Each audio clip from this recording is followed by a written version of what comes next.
Luka Doncic is a fierce competitor. He's a versatile all-around player who can do just about anything on the court. He has a unique creativity, a nasty handle, and while at first glance he may not wow you with his athleticism, every now and then, he still likes to show out. At 6'7", 218 pounds, we're talking about somebody that's a big-time playmaker. Somebody who's never shied away from the big moment, and has been pretty much the guy since the age of 15. A teenager dominating grown men at the top of their profession. I think that's pretty tough, but what I think is even tougher is trying to live up to the hype of a LeBron James comparison entering the NBA draft. The comparisons still go on to this day, and I honestly believe Luka has done a good job of filling those comparisons to the best of his ability. For the people that didn't like Luka, I have to say they didn't like him for some silly reasons. For some of those same reasons, people didn't like Kristaps Porzingis coming out. I saw comparisons for Porzingis ranging everywhere from Andrea Bargnani to Alexis Ajinça. The Bargnani comparison is one of the more common ones that Kristaps got. I think a lot of people forget that Bargnani in his early years was somewhat of a dog. I thought he was a really good basketball player, but after about his 6th or 7th year, he kind of started to fall off of a cliff and he was kind of never the same player. Some people like to call Andrea Bargnani one of the biggest busts of all time. I don't see it that way at all. I mean, we all know the impact that injuries could have on a player's career. Anyways, since entering the NBA, Porzingis has been nothing close to a bust. He's an amazing defensive player who has the ability to impact the game on both sides of the floor. His outside game speaks for itself. Porzingis stands at over 7'2", but he doesn't move like it at all. I came across an interesting article, which kind of inspired me to really want to make this video. And the article was ranking the top duos of 2019-2020.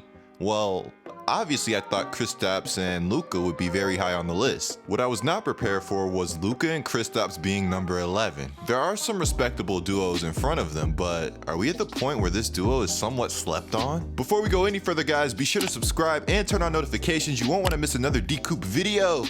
And that's facts. Also, guys, be sure to follow my IG handle, GETLIKECOOP. First post coming at 300 follows, and you won't want to miss a post. Luka Doncic and Kristaps Porzingis are two players with MVP potential. So how could they be ranked so low on the list? This is a question I found myself asking time and time again. While I get at the current state of the list, potential doesn't matter. It's all about what you can do for me now. But these guys have proven themselves on the NBA level. Not only have they proven themselves at that level, but they've shown the ability to be truly elite players. Some of the top players in the league, making multiple All-NBA teams. Both players have games that I feel are so inherently unique that they really are on their own level. Not saying that they're that much better than everybody else, but the way these guys play is truly special. Where else are you going to find somebody that's over 7'2" that can knock down threes at the clip that Kristaps Porzingis can? I'm going to save you guys some time. You simply can't do it. But you have to understand that this is really special, because Luka is one of the best pick and roll ball handlers in the league. He does a fantastic job of finding players while operating at any time, but especially in pick and roll situations. And when I say pick and roll, I'm also lumping in the pick and pop, which Kristaps is going to be simply elite at. And the space that Kristaps is going to create for Luka is going to be absolutely ridiculous. People don't cite Luka as being a fast player, but whenever I watch him play, he's constantly blowing right by defenders and wreaking havoc inside the lane. What I'm trying to say right now is that these two players' games perfectly complement each other. Doncic only shot 33% from the three-point line last season, and that's below league average. I wouldn't say he's a bad shooter though.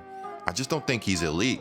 I think he takes some of the toughest shots in the league, so it's understandable to expect some misses. As showcased, he's not a guy you can leave open. You absolutely can't double off of him. What the addition of Kristaps Porzingis is going to do is it's going to get Luka some easier shots. A lot of times people think players in the NBA are bad shooters, but then you look at their spot-up shooting percentage and it's actually pretty solid. People don't always take into the account the difficulty of the shot that some players have to attempt. Westbrook is a really good example of this. I think his three-point shooting percentage climbs like 5% when he's actually spotted up and he's actually set. As a whole though, I actually think Luka's shot has looked better so far, and I think it's something he's been working hard at in the offseason. I think with that hard work and the addition of Porzingis, you can expect his three-point percentage to climb this season. As good as Luka is, it's really easy to forget he was just a rookie last season. Porzingis with the ability to pull from the logo is absolutely filthy. Again, 7'2" guys aren't supposed to be able to do that. Kristaps is one of the more mobile big men in the league. This helps Luka out a ton in pick and roll situations on defense. I talk about it a lot, but defending the pick and roll is such an important part of today's game. I also know people think that Luka doesn't have the best one-on-one defense. Well, Kristaps comes in again. He's able to defend the paint and the rim really well. This goes a long way in the NBA because teams make note of when there's not a good shot blocker in the game or a good rim protector. I've seen teams relentlessly attack the paint, and there's no more helpless feeling than giving up layup after layup after layup. Along with Luka also getting some easier shots, I do think Kristaps is going to be in line for some too. Playing with Luka is going to be such a huge step forward for Kristaps Porzingis. I talked about the craftiness and creativity that Luka has with the ball earlier in the video. That, along with Kristaps' high basketball IQ and ability to find his spots on offense, should go a long way for this Mavs team. One of the craziest things to me was people acting like Kristaps wouldn't be able to play when he came back. People really thought Kristaps wouldn't be a bucket anymore. A lot of fans had the mindset that if the Knicks agreed to that trade, that Kristaps really had to be damaged goods. Everybody kind of thought the sky was falling around Kristaps. And that really wasn't the case. I read an article that said around Kristaps' return time, he's going to blow people away. He's going to have people not believing the condition he's in. The article also said that things could have went bad if he didn't have the right people around him, but that wasn't the case. I think what we have seen from Kristaps so far has been nothing short of phenomenal. He looks like his old self, but at the same time, he looks like a player that's still growing. This is a guy that's done a fantastic job of raising his point total a decent amount every year. You can say what you want about Kristaps, but you can't say that this is somebody that's not putting in the work that it takes to become special. In my opinion, I think the Mavericks have already done the hardest part of their job. They have two players that can be franchise players, and if either of these players were somebody's franchise player, they're not somebody that you would feel the need to immediately replace. Over the years, I feel like we've seen teams with placeholder franchise players, guys who shouldn't be franchise players, but just give you enough hope that they might eventually turn into one or blossom into something special. You can argue that the Mavericks need another piece, and while that may be true, I feel like if you fill this team out with really good role players, this can be a team that makes multiple big-time runs in the Western Conference. I already, without a doubt,